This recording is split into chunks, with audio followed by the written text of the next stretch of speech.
Doesn't matter. You want to do it? To chill. Your job is chilling. Thank you, panel. Sport is a deeply archaic institution which mars the path to liberation for many. Because while it's seemingly innocuous, the reference to sport as a central part of national identity reinforces an old boys club, which ultimately prevents the democratization of culture and national identity to those who we think need it the most in a society that's already deeply discriminatory in many ways. On that basis, Kit and I are extremely happy to propose two different things coming from this speech. First of all, I'm going to explain what exactly we're talking about, what this looks like, and what we think the counterfactual looks like. Second of all, I'm going to move into three constructive claims. First of all, I'm going to talk about why sport is deeply inaccessible and why it's harmful for representation. Second of all, I want to talk about the social opportunity cost that comes from prioritizing sport. And third of all, I want to talk about why using sport as a part of national identity oftentimes means that governments which are corrupt or inefficient are better able to hide their atrocities and abuses. To begin with, what are we talking about? We're talking about the dominance of sport in iconography and predominance within news coverage and other national culture institutions within places like the United States, where they revere multiple sports like the NFL, and places like Canada where they revere hockey, and places like the UK where they care about soccer. This is not just a mere like of these things, it is a tying of that sport towards the national culture of that state, saying that we are uniquely good at it and that is uniquely important to who we are and what constitutes the state. What do we think is the plausible alternative to this? We think a world in which we prioritize things like civic nationalism or just basic culture and non-location based traits such as general values about democratic norms, etc., are the likely replacement. And the reason why we think this is because in the absence of sport, we think that there are no other large countervailing forces which would replace it, and thus the default, which are all these other factors that we've identified, are likely to be the counterfactual. But we're further going to argue that even if other things replace it, why sport is uniquely bad in comparison to all other forms of cultural identity and participation with wide-scale events, that means it is damaging. So, three claims. Number one, why sport is deeply inaccessible. And the claim here is not just that sport is difficult to participate in it, but it is actively discriminatory and reinforces stigmas and biases that exclude people from the national dialogue. Why is it the case? I identified two reasons why sport is so uniquely misogynist and racist. Number one, because of historical demographic reasons. It's important to note that in the vast majority of history, people who were able to participate in sport were those with lots of leisure time. People who are extremely wealthy, no thank you, and people who largely represented dominant majority groups within society. Over time, while that's changed, the top-level investors tend to be those people who were previously athletes within the 1950s and the 1960s. These people end up being the ones who control clubs or coaches who control the cultures of these places. And that means that it's extremely slow to respond to general societal shifts because it's largely composed of an old boys club who is largely the leadership of these different types of sport and teams. The second thing I want to note is that there are significant market forces which drive the exclusionary nature of sport. So for instance, the fact that you only want able-bodied people because you want to see the highest pinnacle of sport in quotation marks. Because you want to see the highest pinnacle of sports, you also exclude people like women. So there's a large group of people who are naturally excluded from it, which means that they don't have a moderating effect on that sport and its culture, because they are the audience members who you have to be responsive to, because these people aren't participating within the sport itself, because they aren't in locker rooms and changing mindsets. Why is that incredibly harmful? First of all, I want to point out that this means that some people just don't feel like they're a part of the national culture. They do not get the benefits of feeling like they have cohesion with their community and that they're part of something bigger because they aren't part of that narrative or that national image.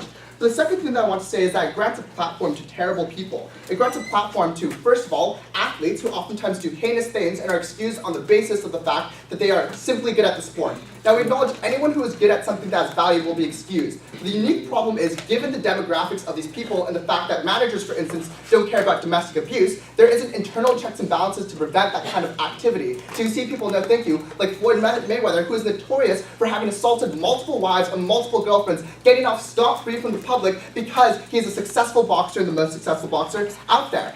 Furthermore, we think players writ large actually get treated terribly. For instance, black players in France, when they do poorly, get scapegoated and they have bananas thrown at them and are called monkeys, and having that as an iconography that's important is incredibly, incredibly exclusionary. Yes? After France won the 1998 World Cup, with the majority of their people being Arab and black, support for Jean-Marie Le Pen's right-wing party literally dropped by half because of the pride the French people felt for that national team. So this is not gonna go. So this is sometimes symmetric, right? Because sometimes they have positive successes and they don't get scapegoating. But I want to know, even in the best case scenario, how do you hear the dialogue play out? They say, black people are more superior physically, and they play on the traditional racist tropes. So even though you might get some acceptance sometimes, we say in the vast majority of circumstances, because only one person can win, you're going to get racism, and even in the successes you reinforce racist tropes, which albeit may not empower far-right nationalism, is the wrong way in which to include these people in the fold, and actually has the same harms. Given the fact that there are some negative circumstances in which this occurs, the benefit is remarkably marginal in those circumstances.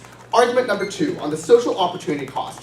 2 things to note here. Number 1, I want to point out that the national sporting culture means that there is a deep investment in sports, like the subsidization of soccer fields or the construction of stadiums in the vast majority of North American cities. This is a waste of money. This is money that can otherwise go to other more accessible forms of culture, like revamping the national lakes, or more importantly, solving important problems that press people on a day-to-day basis, like poverty. I know this is an opportunity cost argument and it isn't sexy, but I think it's a massive impact given the billions of dollars in North America which funnel towards these sports stadiums every single year. The second thing that I want to point out is that this means that you oftentimes spend inordinate amounts of money to bid for competitions. Because when sport is a part of your national culture, you want to hold the biggest competitions, which is incredibly damaging. Again, massive costs that are oftentimes associated. I'll take a POI before I protect the time. Yeah, so like countries who literally don't have a lot of economic opportunities and all those kind of things, when they actually go ahead and make big in sports, their national pride is big. For example, Jamaica was saying both. Okay, but the problem is, in the vast majority of circumstances, you're not going to succeed, and that national pride is always exclusionary, which is the harm that we identified. So even if you help some people, it is comparatively worse than any other form of sport, because, or any other form of identity, because it's less misogynist for the demographic reasons I identified, etc., etc., etc. So any replacement, including the likely replacement, I think, is a better form of getting pride, and better form of recognition and identifying yourself. The bidding for these competitions is bad, not just because of the cost that I want to know, but also because it oftentimes leads to the displacement of homeless populations nearby. So for instance, look at the Vancouver Olympics, or like at the Brazil Olympics. The desire to hold big competitions like this, that's part of your national culture, actually excludes people further on a tangible level.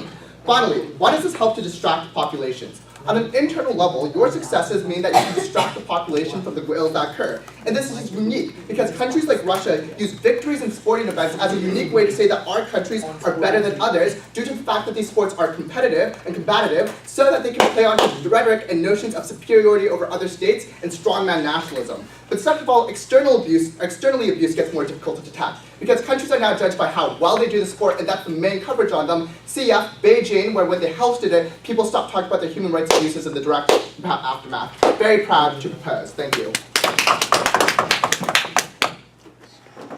All right, I'd like to now call upon the Leader of Opposition.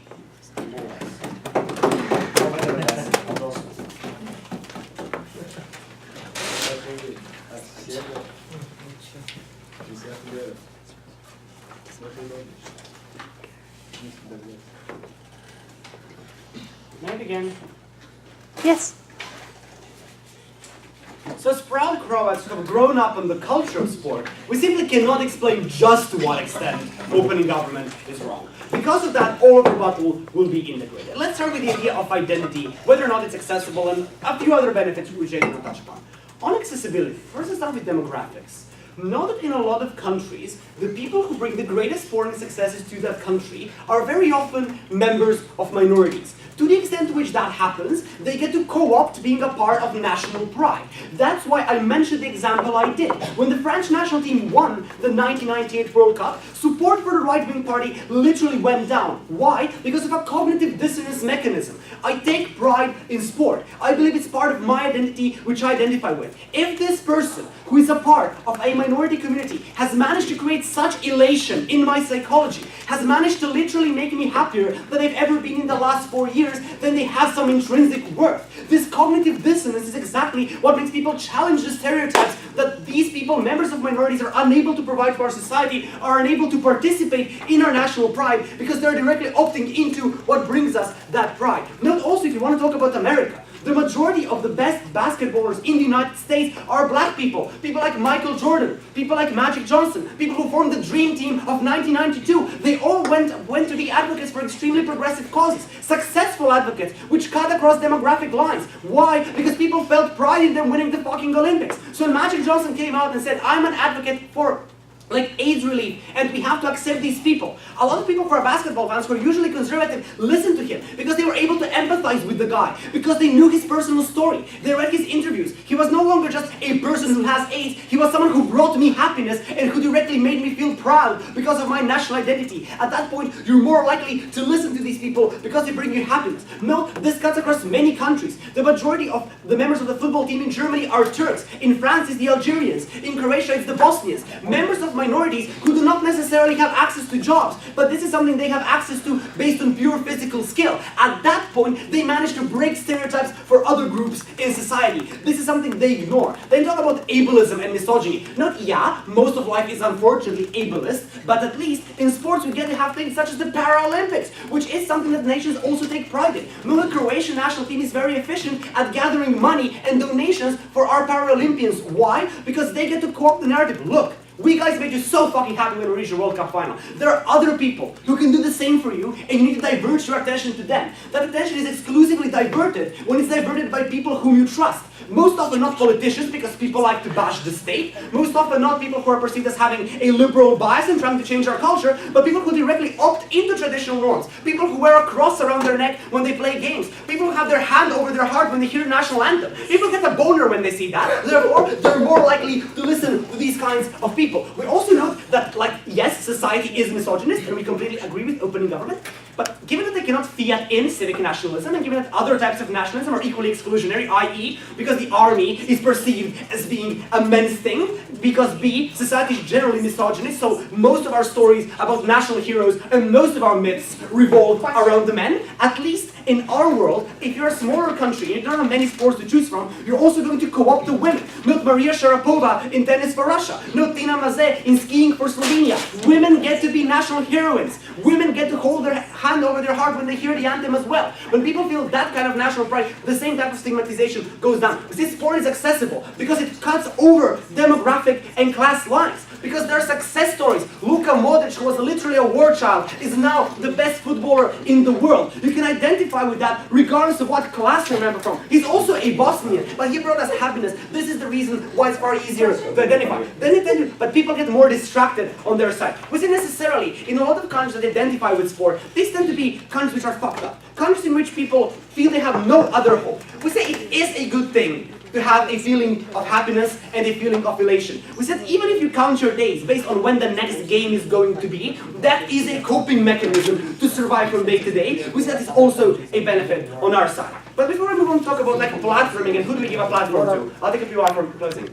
Do you stand behind members of national teams in sports matches with teams that they might have had conflicts with before, making symbolic physical gestures that might insult or provoke the other people?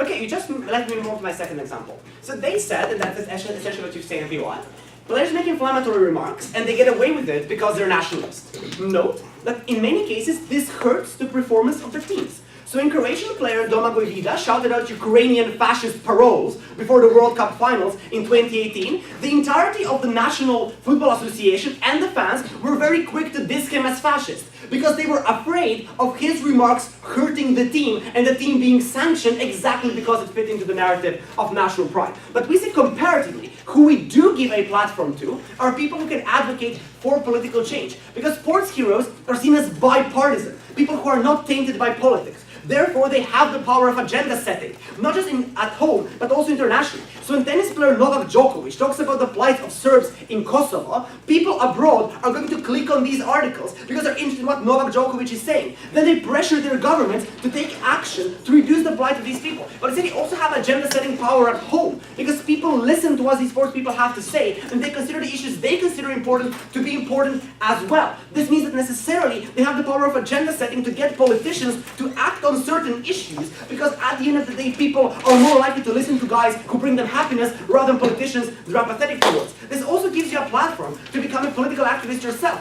Note Liberian footballer George Weah is currently the president of Liberia. Why did that happen? Because he was someone who managed to get bipartisan support from both sides. Why do we say that is important? Because these very often tend to be the only and exclusive people who have the opportunity to speak out about problems in their countries and actually get political capital to solve them because they can get that bipartisan support. Given the very often members of minorities, we say that is a benefit on our side. And finally, on the opportunity cost and building stadiums and stuff like that. First of all, We say the opportunity cost exists anyway. You're just going to have huge war parades instead of building stadiums. Two, we say to the extent to which that is true, we say that having national identity, that the sport as a part of national identity means that more people are probably going to do sports and be pushed into sports and be motivated to do that, which is probably healthy at the end of the day. And thirdly, we say in many countries, doing sports is your only way out of poverty. We say it's important for you to have, this is a part of national identity, someone who you can look up to, someone who you can be proud of, to keep you motivated in order for you to gain money and then be able to send remittances and build schools and build roads in your countries, especially important for places such as Cameroon or Cote d'Ivoire. At the end of the day, we're the only team in this debate that probably knows shit about sports, so that's why we have to win.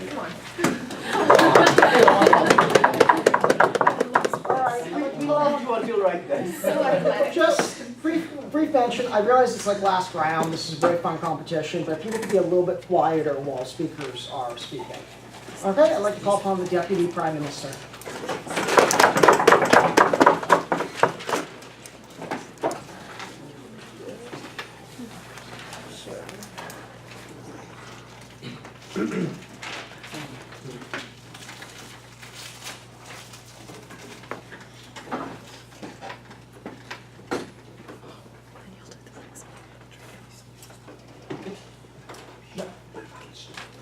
Look, we can spend this entire debate trading off examples, right? Examples of where sport was used to unite, examples of where sport was used to divide. But what matters in this debate is whether sport being so central to national identity, in general, on the whole, leads to positive or negative outcomes. And we would contend that because sport being considered so central to national identity, that leads to several problematic things.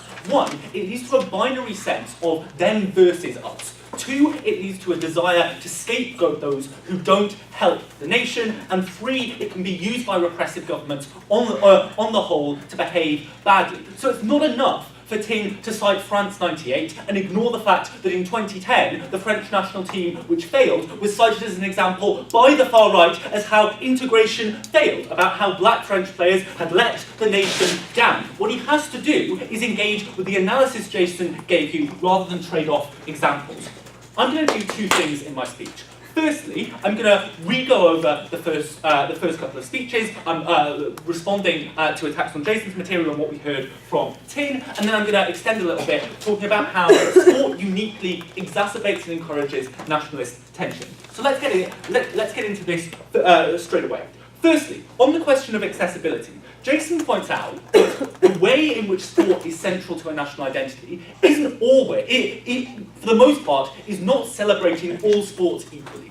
Rather, it celebrates one particular sport, and within that, one particular national team within that sport. So, for instance, in the UK, soccer, is regarded as the national sport, and media focus is dominated on the men's team. Now, it is obviously true that we have Paralympic football teams that do very well. It is true that we have a women's team which actually does much better than the men. But because of the historical factors that Jason pointed out, media attention is almost always focused on those traditionally exclusionary elements. The impact of that is that when sport becomes so central to national identity, the result is that many people are excluded. The comparative is that civic events which are non-sporting but nonetheless unifying can be more easily accessed by other people because they're not bound up in historical notions of what is the one national sport. Secondly, we have this clash over the behaviour of players. So Jason points out that because sport is considered so important, players can get away with bad behaviour. We hear from Tin, well, you have Michael Jordan advocating on behalf of AIDS. I think here's the way in which we break this clash on opening government. Other people can act as role models. No, thank you. Right? So we could point to other icons, for instance, pop stars who engage in social advocacy. The problem with sport being so central to the national identity is that narratives are created that we cannot challenge this person, we cannot punish this person, because that would be undermining the nation. So a great example is the UK football player Paul Gascoigne, who was an absolutely fantastically gifted footballer, did great things for England on the pitch, but when he beat up his wife, the motto in the newspaper was, well, we can't send this person to prison, we can't punish this person because it would hurt the nation. The comparative is that when a famous pop star does that, or another famous national icon, it's not perceived as hurting the nation if you clamp down on those behaviours. No, thank you. Next, I want to talk about the scapegoating of certain groups. Because, yes, we can cite the example of France in '98, in 2018. I think there are three things which ultimately win this clash for us. Firstly, the majority of nations in sport will be disappointed. So sure, one team can win the World Cup, but 5, 10, 15 don't. So on net, more people, more individuals are going to be disappointed. And Jason points out that because sport excites such vehement and hot passions within people, they are likely to seek scapegoats. And the people who get scapegoated are always going to be the minority groups. So for instance, when Germany failed to play well, it was blamed on the Turkish players that Tim decided to cite as a great example. But here's the kicker. Even in instances where players from that sport are celebrated, no thank you, as having contributed, they are often celebrated in deeply problematic ways. For instance, the fact that after France won the World Cup, the French media spent ages talking about how Paul Pogba, a black player, was a physical monster, was physically unstoppable. It doesn't help to get these people into the national culture. Rather, it marginalises them. It says, sure, people of colour can be physically strong, but they don't necessarily have the intellectual worth that means you should take them seriously. The comparative is that if you have national culture focused around values rather than participation on a sports field, that becomes much more accessible. We get far fewer of those tropes. Go. OG cannot fear the type of nationalism that they want in this debate. In the USA, the American dream works only for the rich. In Serbia, the army is the domain of men. We only have to prove that sport is more accessible. If Paul Pogba is celebrated in any way, that's one black person more who is celebrated and gets to advocate for black rights and is more listened to at the end of the day. Sure. So we pointed out that most nations are modernising, right? So the question is whether they come up with new civic nationalist rituals, for instance celebrating certain values like Jason talked about, or whether they cling to the old dogma of supporting the national team unconditionally. We think that ultimately we win that clash. Finally, very briefly, we point out that the predominance of sport can often justify bad politicians. For instance, they cite George Weah. I think it's awful that Ellen Sirleaf, a prominent and talented economist, was replaced by someone with no experience in government, no ability to help that country, simply because he could weaponise the sport. Yeah, go. Have you ever heard of sports Order. Yes, and this gets into my substantive. We would argue that while sport can act as a means of reducing tension, on the whole, it exacerbates it. Why? One, because it encourages a jingoistic, zero-sum attitude, right? Either England win or England lose. Secondly, because it encourages countries to regard their national sports and their national teams as being almost always in the right and needing to be supported unconditionally. So you support a national team not because you like what it does, but because what it represents, a desire to always beat other nations. Finally, I want to note that sporting events can often be used to stoke and legitimise nationalist tension. For instance, the way in which countries previously fought each other in World War II, the only time when you see instances of them chanting against the other team is when they play in sporting matches. That these things get passed down through the culture, that this becomes legitimised. Ultimately then, we say that sport is a uniquely bad way of constructing a national identity. It excludes people, it leads to harm, it leads to division. We are so proud to oppose. Can I just make a brief comment? Probably I know it's a normal thing to take a POI at the 6-minute mark, and everyone does it. Probably shouldn't do it and shouldn't do it earlier. But in terms of that, I think if someone does take someone right at the 6-minute mark or within a second too, I think if they want to give up their protected time, they should be allowed to within reason, provided they were standing before the bag and they were taken after it. That said, don't do that in general and try and take it earlier. But I think that if people want to give up their protected time, it's a little bit up to them, and we should err on that. No, Crystal, I know you're actually doing the correct thing in terms of the rules. But sorry about that. All right, I'd like to call upon the deputy leader of opposition.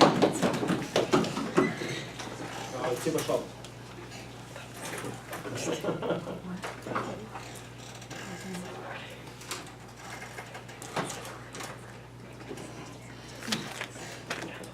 it's very hot. But let's say this.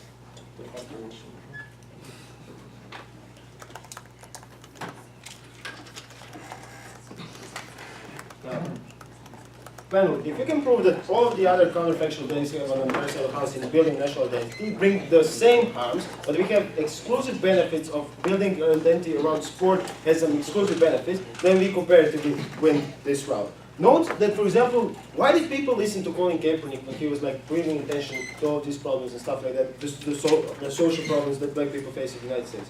Because he's an NFL player, because he had the platform. People wouldn't listen to an ordinary black person talking about it, because they don't have the stage, they don't have the capital, they couldn't perhaps endure what happened to him. Because your ordinary person would be, for example, fired out of his job like he was, but they wouldn't get the NFL denied contract and like make a living through that. That's a comparative we bring in this debate. OG cannot fiat the types of nationalism they like the civic nationalism and stuff like that. Because most forms of identity are exclusionary. The USA American dream works only for the rich, for example, or the Serbia works only, the army is only for the men. We have to prove that sport is more accessible, not completely accessible, in order to win this round. Now, first they tell us that this binary sense of them versus us is something that's problematic with sport. But that happens with all other national identities, because you always compare to different national identities, you compare to other countries. In some cases, it's a direct comparison through war, which is the main point of this. So insofar as you build sport in national identity through fair play, through rules, through sportsmanship that are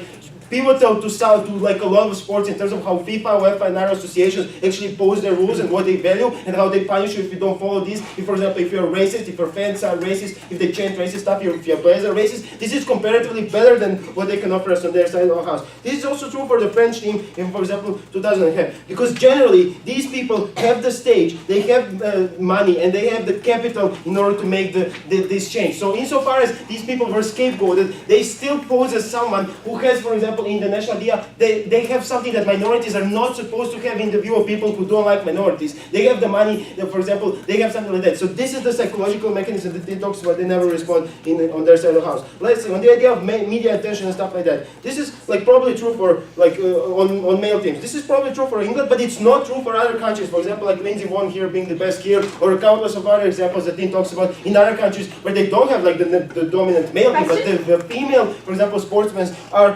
sportswomen are something that's prized and that's the national identity is built upon. No, on the idea of Paul Gascoigne getting leeway, if you build it around generals, heroes, cultures, it's always idealized by society. They always comparatively get leeway. What's comparative on our side of the house, these people are not politically connected like those they are on their side of the house, which means that Cristiano Ronaldo can get prosecuted, for example, for the allegations of rape, can get prosecuted and convicted for hiding taxes, because they are not entrenched with the same people who are going to prosecute them, for example, of generals, or for example, like heroes or culturally important people, because they do sports. They are not a part of the political life where they can actually get some sort of cover from their friends in large positions and stuff like that. On the idea that this is physically unstoppable, that this is the idea is that it's only about physically unstoppable and Pogba and stuff like that, like he talks about this. But sport often have owners as well who are members of minority groups. Like Jordan had his own NBA team and did pretty well. There's positions of power in associations in a lot of different things. These are also held by people who are really good in sports, who were members of minority, and now they have positions of power. This exactly breaks or gives the mechanism that they want to talk about, because we also show that through sports, people who would otherwise not be held in these positions because they are not suited, because they're not majority, can do so in sports. So it breaks another level of bigotry and stereotypes and stuff like that. No, in terms of reducing tensions, look, competition happens either way, but like diplomatic tension, competition between countries happens either way. But what's important here is that a lot of little countries punch above their weight in sports, which gives us hope, as Tim talks about. But also it gives them some sort of comparative to the big countries in terms of they cannot spar them in economical, political diplomacy, but they can do so with sports. This is really important because it brings them income to tourism and stuff,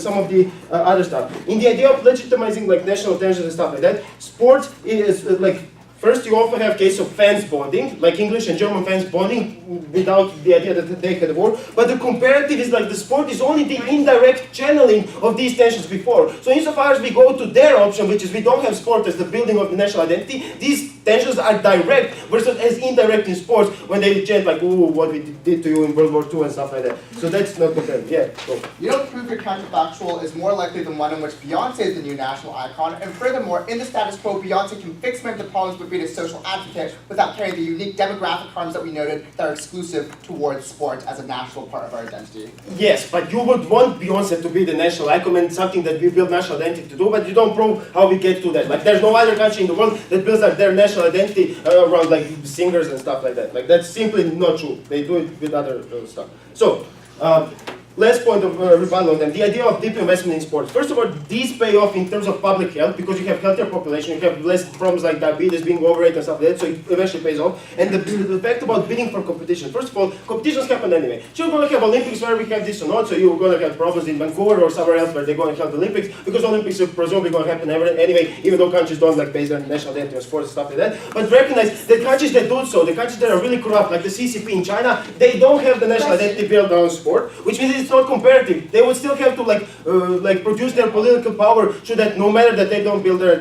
identity to that. Yeah, I'll go close with that. Okay, so do we have to get rid of all sports and professional sports ever in order to stop sport from being part of a national identity? No, but like there's some exclusionary stuff that Tim talks about how we get this. The first idea is that more people do sport. That's very comparative because you get more people even if it's a national like identity or not. Secondly, you get a platform for change. This is really important. This is especially in authoritarian regimes. You don't get that if it's just sport. You only get it if it's the national idolization of the national identity. And this is really important because it brings attention to issues, because people listen to their heroes, to their sportsmen. It gives more progressive advocacy to these people who have power, who have like the audience, and who can actually make a change. It also means that the agenda setting is something that these people care about. So for example, like minority sports heroes, they talk about poverty, they talk about their own story, how to, like they had to walk 2 hours, like Ronaldo and Rivaldo, they had to walk 2 hours to get to the practice because they didn't get the public bus and stuff like that. So this is something that's unique if you have the identity versus if you don't. Lastly, more people in poor countries like are going to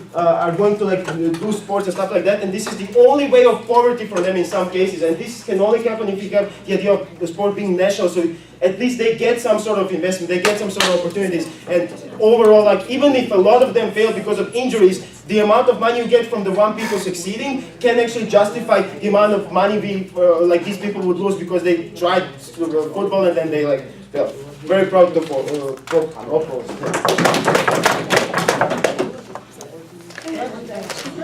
like to now call upon the member of government. That's up to you.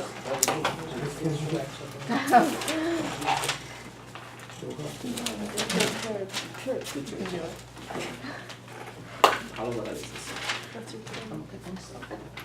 You ready? Okay, so first I want to talk about a bit of a context of this debate where we think it's important, just particularly with respect to countries that have been in conflict with each other before. Then we want to talk about the political impacts of sport. And thirdly, what we think the goals of sports are, how they can best achieve them on our side with respect to integration. So under this context, because I think we're going to talk about why aligning sport with national identity is bad for 2 reasons. 1, it creates a toxic and harmful national identity, and 2, it undermines the ability of sport to do any good. We're talking about the harms of sports and national identity is much more important, I think, than any sort of alternative counterfactual that might exist in this debate, because I don't think we should stand behind really any alternative for nationalism output, because there's probably no conception of it which will be good. Also, this is an opposes motion. We're going to put most of our emphasis on why we think it is bad. We think what we oppose are things like singing of nationalist songs at matches when the opposite team comes on. Not viewing your team as representatives of your country that embody some sort of grander thing than sport and some sort of overarching goal for your country. And the discussion of historic relationships between countries when they meet in sports. Before I go on, I have one quick point of rebuttal to opening opposition. They say it's good because people can look up to national sports heroes as their heroes. I don't understand why there have to be national representatives in order for individuals to look up to minorities. Because people already look up to minority actors who come from a country. They look up to minority CEOs of companies. I have no idea why you have to have all that nationalist rhetoric in order for you to be inspired by them, but also for members of that country to see that those individuals are capable of doing great things and contributing. No idea why it has to be linked with nationality. What are harms for this conflict? National identity is not very controversial for non-conflict states. Its coming home is just annoying. Whereas, for countries that have been in conflict, say Croatia v Serbia football, Ireland v England rugby, Palestine versus India, Pakistan versus India cricket, how does sport and nationalism manifest itself? Look, nationalist songs, viewing Celtic or Rangers jerseys as an indicator of someone's ethnic identity or what you can believe in them. Hooliganism and violence before and after matches that never gets held accountable by clubs or countries because it's seen as outside the realms of anyone's control. This is bad for the way in which countries interact for a number of reasons. Firstly, the sort of songs and rallying that you hear are incredibly emotive and help bring up nationalist ideas very effectively in people. They talk about the suffering and the pain that the opposition and your opposers have caused you and why you should be angry about them way beyond the sport or the interaction that you're having them at that time. Secondly, they are incredibly simplified. When you are standing in a crowd of people just singing the fields of Athenry, you're not talking or thinking about the complicated and intricate nature of sectarian violence. You're thinking about how much they hurt you, and that is emotional. It is provocative because it is one of the only cases where people from those countries are in close contact with each other. So the harms of nationalist rhetoric is really large because there's potential for it to spill over into violence, as we continuously see do with things like Russian hooliganism. Fourthly, the way in which the media often portrays these people, if you're interacting with another nationalist team, also kind of relies on that rhetoric, the nationalist rhetoric. So the sort of media that you'd be consuming about an event can also tend to be incredibly radical. This is harmful because for a lot of members of the audience who are watching sports, this might be the only way in which they interact with this other group. They might not be involved in international business or international politics. The only time they see someone from a group who they might have had conflict with is when they are standing in stadiums beside them and they're singing songs about how they were proud that they killed your family.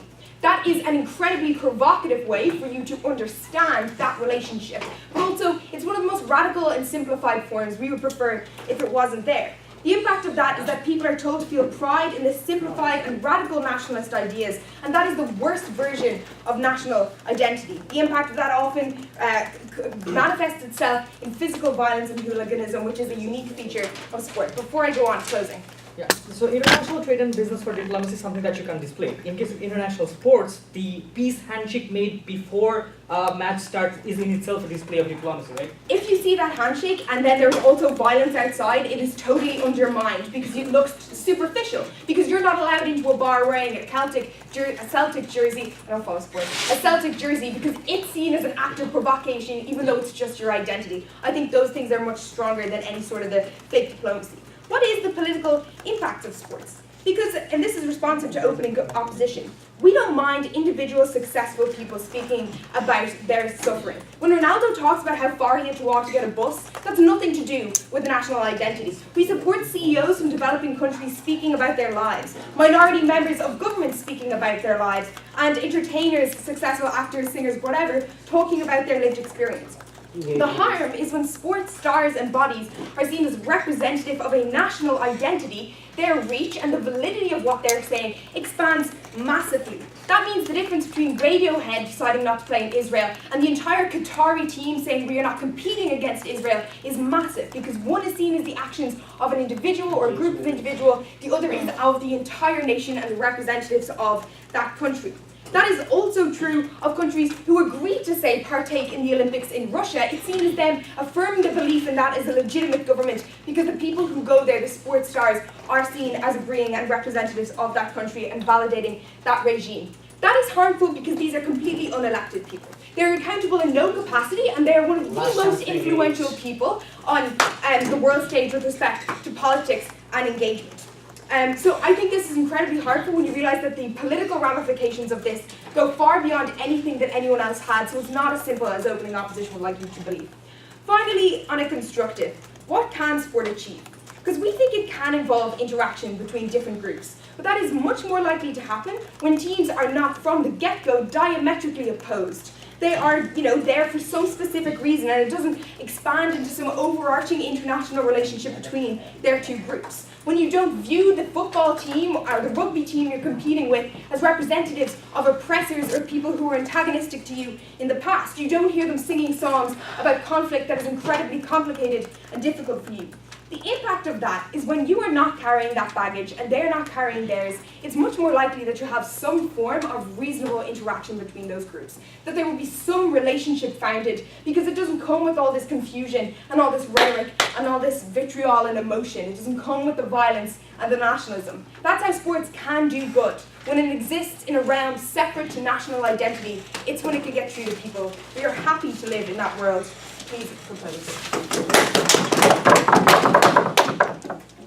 Alright, I'd like to thank the speaker and call upon the member of opposition.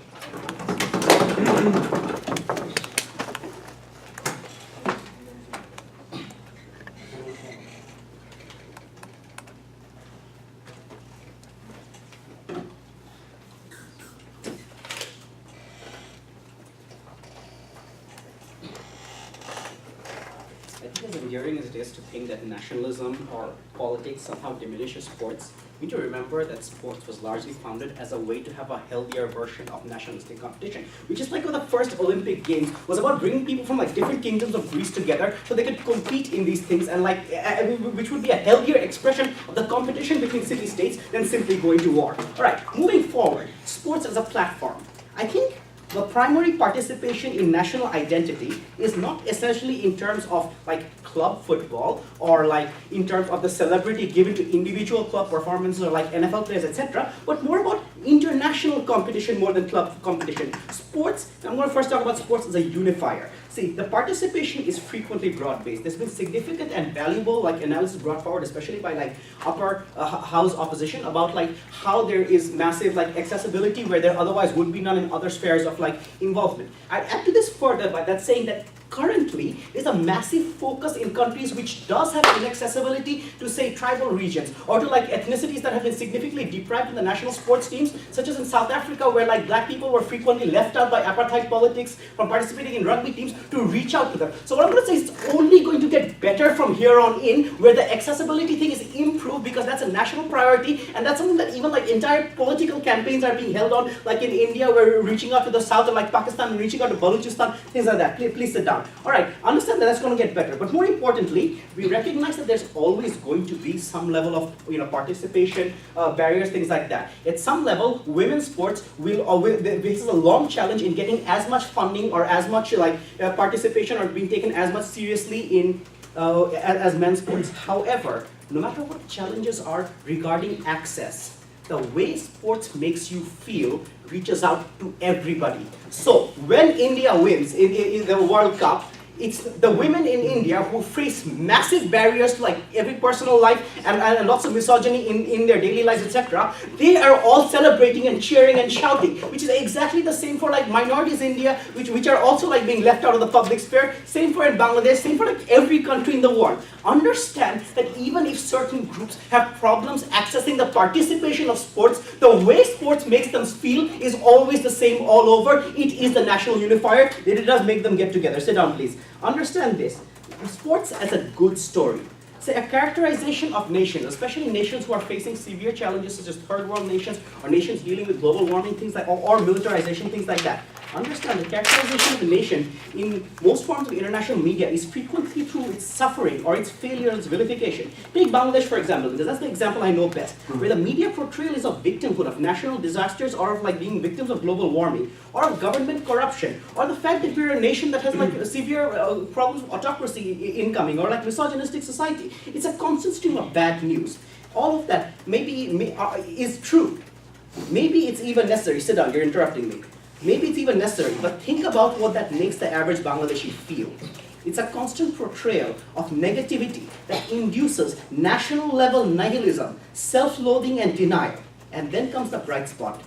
The Bangladesh cricket team is one of the best in the world. Understand that every time we have like these victories abroad, or every time we like make the like finals of like Asia Cup twice in a row, that in itself Think about what it does for the national psyche. It reinforces our faith in ourselves and our ability to navigate a future, and by extension, our hope in our ability to navigate our future despite these challenges. All of these are important. So yes, CG is right. It does represent something bigger than the sports in and of itself, but it's not a toxic thing. It's a very wonderful thing that it represents. I'll take yours finally. Okay, tensions between Russia and the US were reduced when the Bolshoi Ballet played in Washington. A sporting contest, however, can only be won by one country, and for every country that loses, that ossifies racism internally and externally. Sit down. That's a boring point you've already said before. Consider, and I'll deal with it in exactly my next point.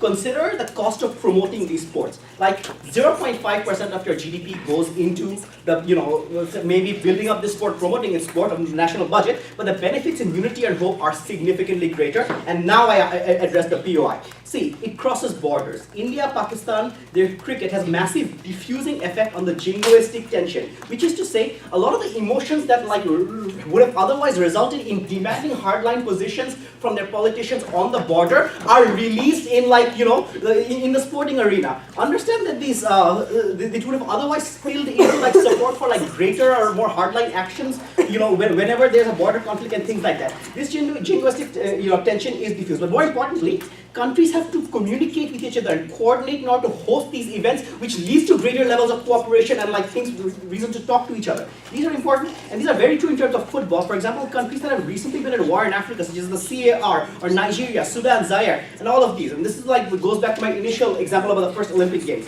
Understand that opening government equates veneration with national pride. So first off, actually before that, I'll take another point if you have one. I'll assume no. So, the first off, the domestic violence and sexual assault, gender violence, etc. All of this is badly handled across the spectrum anyways, alright? Truck drivers get away with beating their girlfriends and things like that. That's a social problem. But scale this up. So celebrities, pop stars, actors often use their power and influence to get away with these kinds of crimes. This is the basis of the entire #MeToo movement, alright? But scale it up even further. So we talk about stars of club sports, such as NFL stars such as Ray Rice, who was beating his wife, or Michael Vick, who was handling dog fights. They have no international appeal because NFL is just played in this one country. Alright, there's no nationalism involved in their celebrity, but they still get away with it. So, when you finally scale up to the point of national stars, just like Cristiano Ronaldo getting off easy for sexual assault, we need to consider whether it's all of these structural problems I talked about, the general celebrity, etc., that is the reason why he got away with it, or the fact that Portugal is very passionate about football. I do not think it is the latter. Alright, so moving forward, for CG, I don't necessarily support songs about genocide being talked in stadiums, and I recognize it happens in some places, but here's what happens in more places. Alright, we're talking about East Timor and Indonesia, the people in stadiums sitting together, and they're talking about South Korea and North Korea and athletes bonding, or masses of Indians and Pakistani cricket fans, pretty much a quarter of the world's population sitting in these stadiums, and here's what they do. Instead of genocidal songs or murderous intent that they otherwise would have had for each other, they exchange sports banters. They do sing national sports songs, but what's more important here is that it channels the kind of energy that otherwise would have gone into even electoral politics, pushing for right-wing purposes, into going in just a celebration of the sports, and even if it's a celebration of the other country's defeat, it's a celebration of defeat in sports as opposed to military defeat. And that, for all of these reasons, we're very proud to oppose.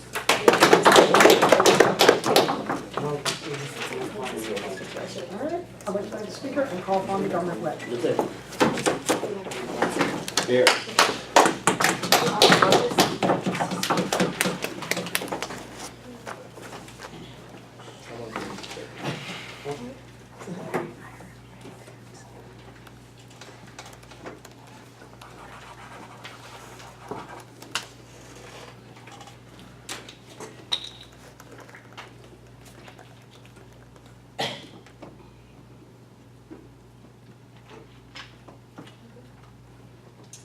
There are two important questions to answer in this debate. I'm going to do that in this speech. The first is, who does the best to represent national identity? How would you create the best national identity, and what is the impact that sport has on national identity? And second of all, is who does the most good in terms of spreading the benefits of sport and actually doing that effectively? So let's talk about national identity.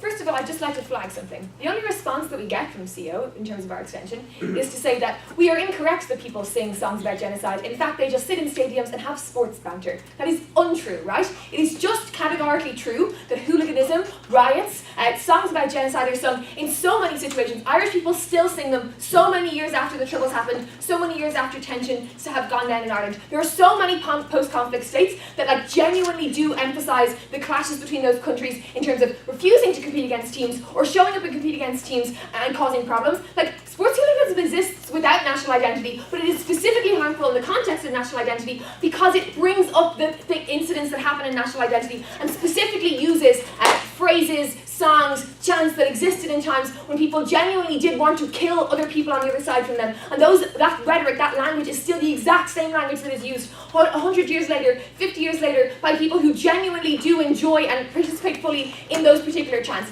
So it is not sufficient to say that people just banter with each other, but also in a comparative world where there is a national identity in sport, that would also be true, right? So if sports existed in the context of like commercial clubs who competed against each other, where there's no national identity attached to their competition, you can still sit in the same stadium as someone who has a different national identity to you and get on with them and cooperate with them. It is significantly more likely when national identity is tied to it that there is an exclusive characteristic, a thing that's different between you and someone else that will be identified, and that creates the tension, and that allows for that rhetoric that says that you are different to me and that I hate you, and that causes problems in itself. But let's talk about national identity a little bit more, right? Because has this big emphasis on minorities and that being important. The reality is that this matters in terms of a comparative impact, right? Because we would argue that the NBA actually isn't a huge part of a US national identity insofar as it's a competition between clubs that are owned by commercial owners who don't actually make a huge amount of political statements in terms of the national identity of the country, right? So we actually think that there will still be a lot of professional athletes in the world on government. There's no reason why you can't have LeBron James. There's no reason why you can't have Michael Jordan. There's no reason why you don't still have the same disenfranchised poor people participating in sport and becoming good at it and that being a platform for them because of all the structural reasons for their progression still existing, but they don't necessarily represent a national team. They say no, national identity is crucial because it attracts more people. That's not true insofar as sports are commercially viable and have an outreach. Like, it's just not true that like in a world where I guess soccer isn't about national identity, that people don't tune in and listen to what soccer players say. Like, probably not true about the Premier League, probably not true about the NBA or NFL. We think that is categorically untrue in terms of the examples that we see in the world. But second of all, they talk about it being a platform of politics and why that's an advantage. Let's talk about that now. Why a political platform isn't necessarily an advantage that comes about when we, like, as a good thing of sport, when we give players or sports bodies a political platform. Aisling is the person who brings this to you in her speech. What she explains to you is, first of all, they don't prove to us that individuals actually do good things. Like, they can use examples like George Weah, but we can use examples like Liam O'Shea, who spread sectarian violence and was an Irish player. Like, there are equally people who cause harm on either side of the house. You can't just be like, this person had a good opinion and did something good, and therefore all sports athletes will do that when they represent a national team. That's not necessarily true. So we actually don't think there's a reason, but also, insofar as they do have good ideas and can still be popular, they probably still exist on either side of the house. But the second thing here is about political statements,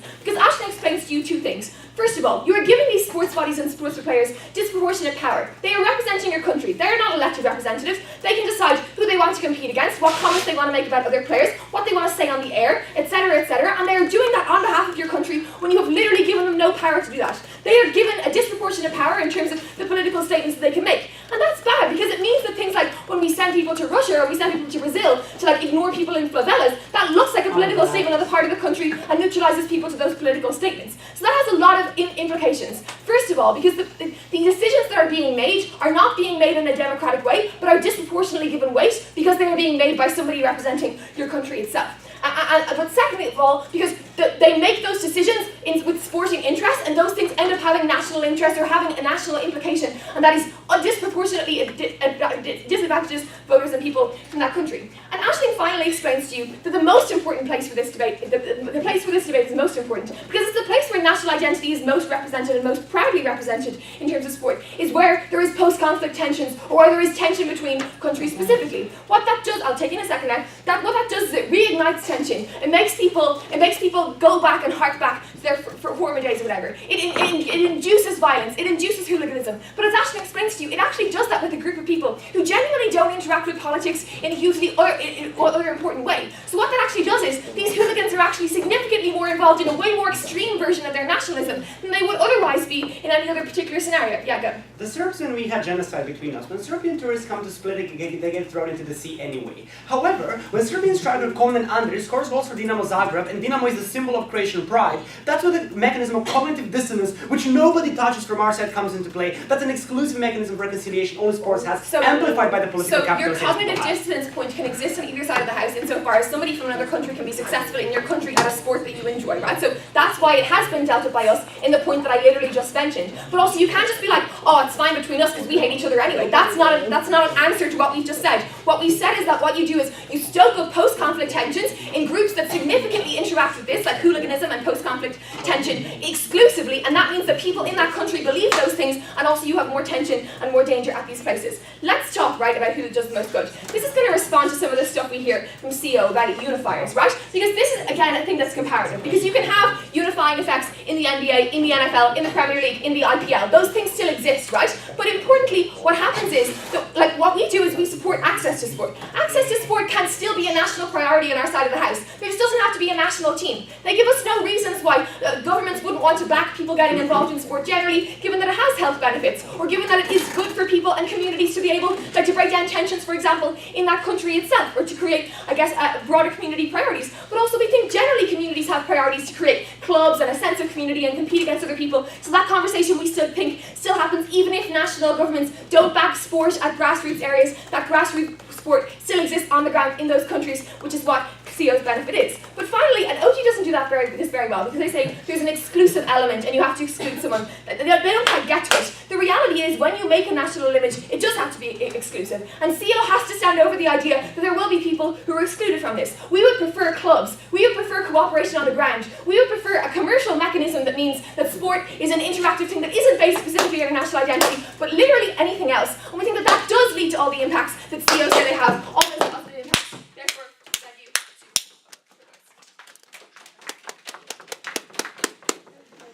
Speaker, call upon the opposition group to close up the debate.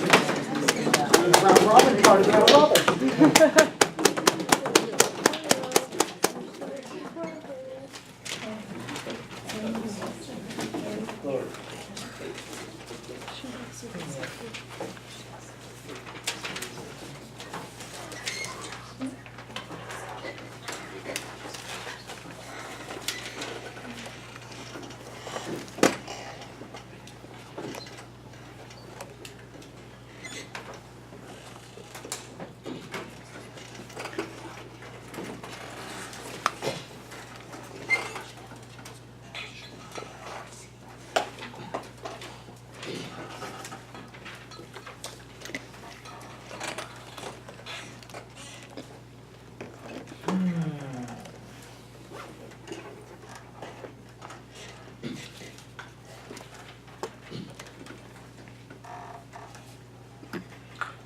burden on our side, CEO, is to show you the extent to which the overall point of sport is and does cause overall unity.